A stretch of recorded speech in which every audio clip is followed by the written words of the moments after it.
So we had gotten up to third gear just a little bit ago, and it was very exciting. So I'm hoping, yeah, Yugo!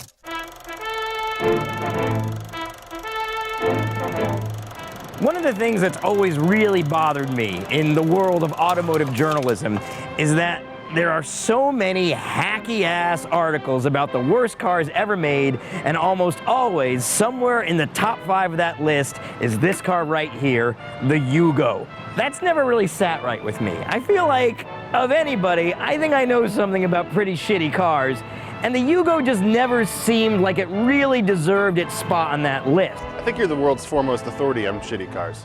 I would love it if that's true. So this Yugo is owned by our own Mike Balaban, and he was very generous and gave me the keys to try to drive it today.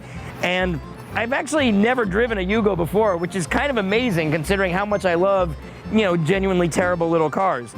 But the thing about the Yugo is the design is not bad at all. It's a good little transverse engine. You've got a good hatchback design. There's minimal overhangs. The use of space is really good. Like, the worst parts of this car mostly just have to do with kind of crappy materials and a kind of half-assed way it seems to have been built, and the fact that most of these were treated like disposable crap when they had them. You gotta remember, when these came to America, they cost $39.95, which was literally half of what every other car out there sold for. How much do you think this car is worth today, Jason? If it was $39.95 brand new. You know, it's tricky because it's hard to assign value to something that's sort of halfway between priceless and valueless. Right. So one of the things I like, I actually am a big fan of the spare in the engine. I know a lot of people don't like it because they think it cooks the rubber, but I think, in this car, who cares? And you'd rather have the extra volume in the trunk. So I actually like that they took the spare in the engine. It's a little fuel-injected engine. It makes about 67 horsepower. It's not a big engine. It's a Fiat design. What's going on here, Jason? This is the air, there's like an air intake with, let's lower this down a sec, because there's this kind of dramatic looking scoop in the hood, and you think, oh, maybe that's feeding something exciting in there, like a turbocharger, but no, it's going through here, and it's feeding you inside the cabin, if you're lucky. Right now, the heater core is there, and it's the old cables that drive it are so crappy and gunked up, it's stuck open, so really, this is just a scoop to make our lives more miserable as it takes in already hot air, makes it smelly and hotter to go inside. Engine access, when you take out the tire, isn't terrible. If you had to work on this yourself, you can get to most everything. There's all your plugs and distributor and fuel injection unit. Nothing in here screams really terrible design. This is actually pretty conservative, basic, small city car, European car design at the time. It's just not that terrible. Let's peek inside. The basic design isn't really that different than like a Golf or a Ford, like Fiesta from the early, that first generation. It's just a very basic hatchback design. The dash materials are shitty and loose, and you have all the exposed fasteners. I kind of like the Tweedy door card fabric is not bad. You can tell any place they could save a few bucks they were doing it, like where most cars would have like a whole surround or a unit for the door, pull. They just have just a hook, because good enough, who cares? The door locks, though, are interesting. Where most you'd have like a button, there's this little flippy switch guy. Who the hell knows why they did that, but it's there. Oh, wait. Sorry, Mike. Let's see, let's go in the back. The back seats, I kind of like how much they covered it in this Tweedy fabric. It's not that terrible.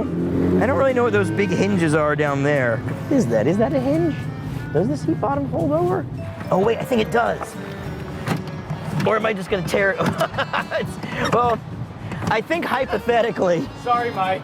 Now it's, significantly less safe for me in the drive back. Oh yeah, well hold on, there we go. Now it's safe. One thing though, also worth noting, is in case you want to make your rear seat passengers feel even less comfortable about what they're doing, you can point out the gas filler, which means they are sitting directly on top of the gas tank. It seems scary, but honestly, that's not that unusual. That's not that bad a location. So the biggest issue we have with the car right now is if you look at this tire right here, Mike got tires maybe a little bigger than he should have for this car. There's a lot of scraping of the tire where it keeps rubbing up against the wheel well. That's not great. It's not great, it's not the worst. I firmly believe that, and I guess let's go prove it with a brisk drive of the Yugo. Drive, yes. So I've established, I think the Yugo is a fundamentally decent design, but I haven't actually driven it yet. So let's go out into New York traffic right now hey pal, and see how it is. Are you gonna make it past these pallets, Jason? Oh, thank you. Yeah, I will. I'll make it past the pallets. Excellent. All right, so engine note, first of all, I'd like to mention is not unpleasant. I think it's probably because of the holes in the muffler. And this is tricky because I'm gonna evaluate this car a solid 3 to 3.5 decades after this thing was actually in any kind of good repair. This was a decent design for a car, but just kind of built, you know, with a little bit of lackadaisical attitude, and the materials that are used in the construction aren't great. If you look at the dash here, everything moves a lot more with a lot less effort than you'd think. Yeah, and I mean, exposed bolts. there's a lot, yeah, that's a good point, Eric. I don't know if these were factory, the Phillips head screws just right here, but there's a lot of them, which is kind of good and bad. Oh yeah, so we've got Erik in the back for several reasons. One, we want to prove that you could put a 6'2" human being, of which they had none in Yugoslavia at the time, into the back of a Yugo in incredible comfort. Look, are you really comfortable back there, Erik? This might as well be a Mercedes. And I believe this car, for a while, did not have the front passenger seat in the interest of giving more legroom for the rear passenger. That's like a VW Mexico City cab back in the day. This looks like a very good road for the Yugo, like a narrow cobblestone street, closer to the homeland of this car. And it is whisper quiet and like riding on a marshmallow cloud over this. Oh, it's nice. Oh, that's actually not true at all. Excuse me, buddy. This is a good road test. This is a good road test. This is a good road test. So yeah, it's lots of different surfaces. There's plenty, and there's plenty of road feel through the wheel. Like the wheel's basically just shaking and punching you, so it's not numb like we complain about. So there's that. I'm thinking maybe I should shift to the left. So it's scraping less? Yeah, to reduce scraping. I don't know, if you stay doing it long enough, we'll have slicks on the rear. How is the acceleration? I mean, it's always been my impression that it's surprisingly peppy. Yeah, it's actually not bad because it weighs nothing. I was going to say, yeah, it must weigh nothing. 67 horsepower originally, and probably now, I don't know, maybe it's still somewhere in the high 50s. So we had gotten up to third gear just a little bit ago, and it was very exciting. So I'm hoping... Yeah, Yugo! Yeah! Yeah, eat it, Dutch bags, look at that. Oh yeah, this feels good. Man, this thing just wants to run. Yeah, there's nothing like wheel spinning at Yugo. Yeah, it laid a pretty good wheel though, actually.